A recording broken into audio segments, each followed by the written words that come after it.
This is the drive home with Zac, Frankie, and TT for the Millwall drive home.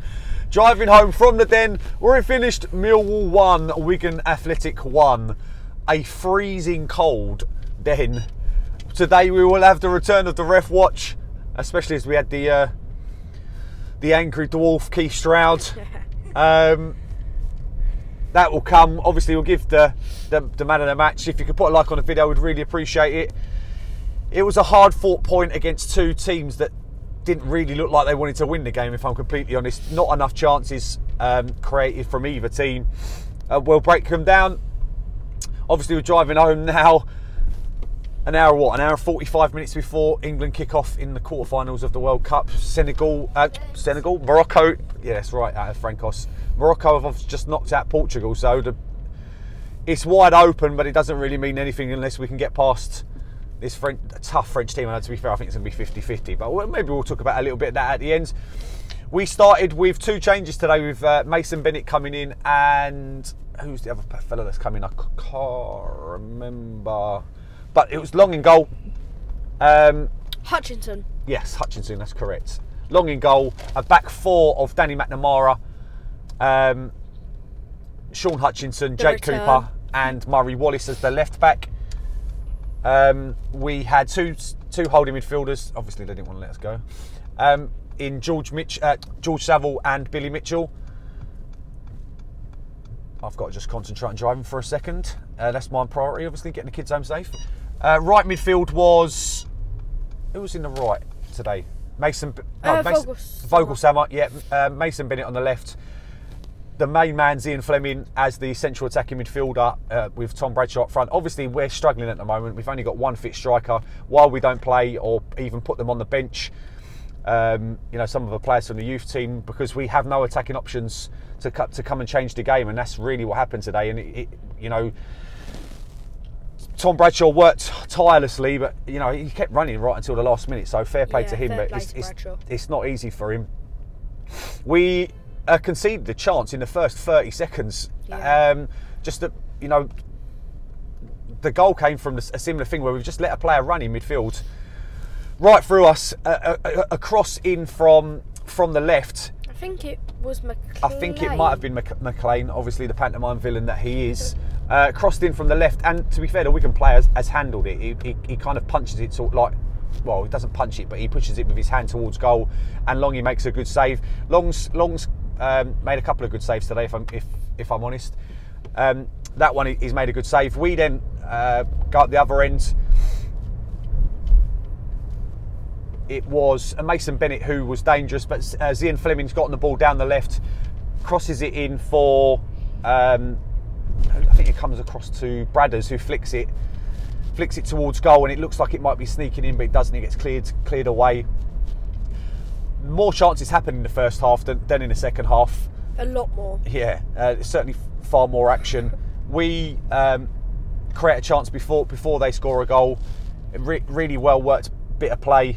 Again from Mason Bennett, who comes down the left. Oh no, sorry, that was after the goal. So we can take the lead with a very fortuitous goal. It's, you know, but the defending was poor. We've allowed the player to run for a long time. He gets into the box, cuts it back. It falls to the. I think it was it Keane? It was.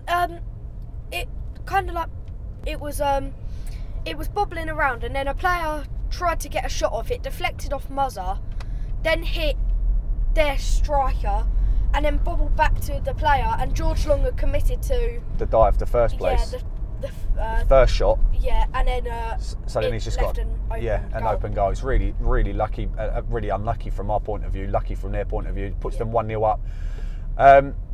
And then a moment of brilliance from the man, and he's wearing the t-shirt. I don't know if you can you not see it? Oh, let me get up. So Ian Fleming, he comes from Amsterdam. He really hates West Ham. That t-shirt, by the way, was given to Zac by No One Likes His Clothing, so you can get on that. I've left a link in the description.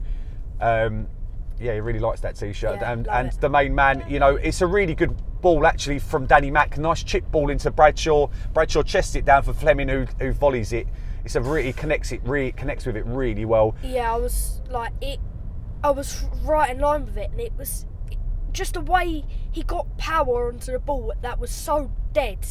He's so clever with his... it was brilliant technique. Yeah. Just slams it into the back of the net to make it 1-1. Just before we equalise, we have a really good chance across from the left from Mason Bennett, who did do well. You know, he did bits well today, Mason Bennett. Gets down the left, crosses it to Vogelsammer, who's about 4 yards out, and somehow he's going to wonder how he's not got on the score sheet and how he hasn't opened up his scoring for Millwall, because he's still not he's yet to find the back of the net. And he's got to score. He's 4 yards out and somehow heads it over.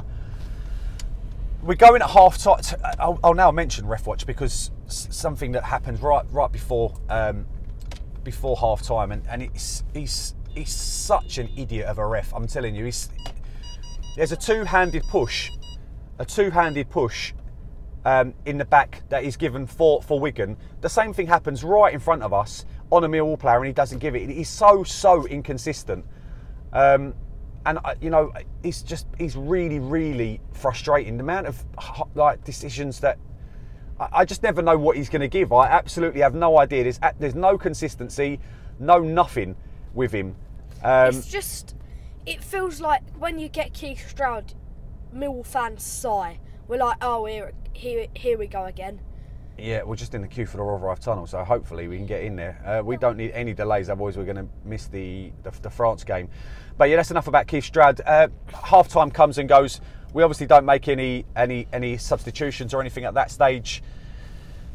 We create a really good opportunity for again, Mason Bennett comes down the left, he crosses it in, it bounces out, so it gets to Billy Mitchell, who's about edge of the box, and he's got the whole right side of the goal to aim for, and he just kind of puts it back to where the goalkeeper is. And that was the one big chance. Wigan created very few opportunities. I think one ball across the box. That was Billy Mitchell's big chance to get his second goal for the club. Yeah. Well, his first goal in front of fans, it would have been. Yeah, it would have been, and unfortunately he didn't hit the back of the net. Danny Mack has a shot from a really good shot actually from outside the box. It was a lovely strike. It comes to him. So close. You know, his balls into the box weren't the best today, Danny Mack. But although we scored from one of them, but that was just not good enough. Yeah, not good enough. From the crossing in, but the shot from outside the box just goes past the top left hand corner. Really disappointing actually. And we didn't really create anything else after that. We've made we've made substitutions. Bennett's come off and Honeyman's come on. Bury's come on and hasn't really done anything. He kind of seems to be always he seems to be in the wrong place. Yeah, he's just, when we get him the ball, he can do something clever, but that's very rare that he gets on the ball, because he's normally in the wrong type of place. Yeah, like I said, it wasn't. Overall, it's just not good enough. We just did not look good enough to get 3 points, and a draw was the right thing. To be fair, I think both teams deserved it. Who was your man of the match, Frankos? My man of the match was Fleming. He done a few silly mistakes, but his goal was amazing. Zach, who's your man of the match? I really don't know today. I really don't know. I think our backline did do all right today. I know we made a couple of silly errors, but yeah, I think I'll give it to both of our centre backs, because I thought they played. They were solid. I think Murray Wallace was on toast. To be fair, he got absolutely destroyed by the Wigan right midfielder, and you know he gets deservedly booked in the first half, because he absolutely wiped him out.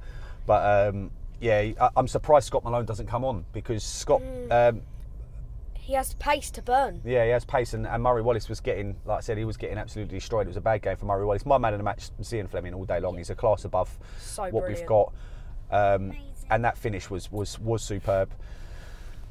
I'm not moving. I'm starting to get concerned. But what's the score prediction for tonight? I don't really like making score predictions. No, I'm not giving us a score prediction. Let's just hope for an England win. Yeah, let's just hope. Let's hope we get home to watch it. Well, Frankie's going to give us one. Oh, go on. I'm gonna say it's gonna be like maybe 1-1 in the game, and then gonna go into pens. I'm not sure who's gonna win it on pens, but that's all I think's gonna happen. Okay. Yeah. That's not bad. That's not a bad thing. Yeah, predicting a draw is probably the safest thing when you're an England fan. Just predicting it to be right in the centre. But let's go. What's it called? But yeah, come on England. Come on, take England. the point. And we've got, who is it? Luton. Luton's our next game. Obviously, we're not at that because it's on a Sunday. They decided to put it on a Sunday. And we've got Lions. World Cup final. Yeah, and let's just hope England's in it. Thank you very much for watching. Stick a like on the video if you don't mind. There's only one way we can end it. No one likes us. We don't care.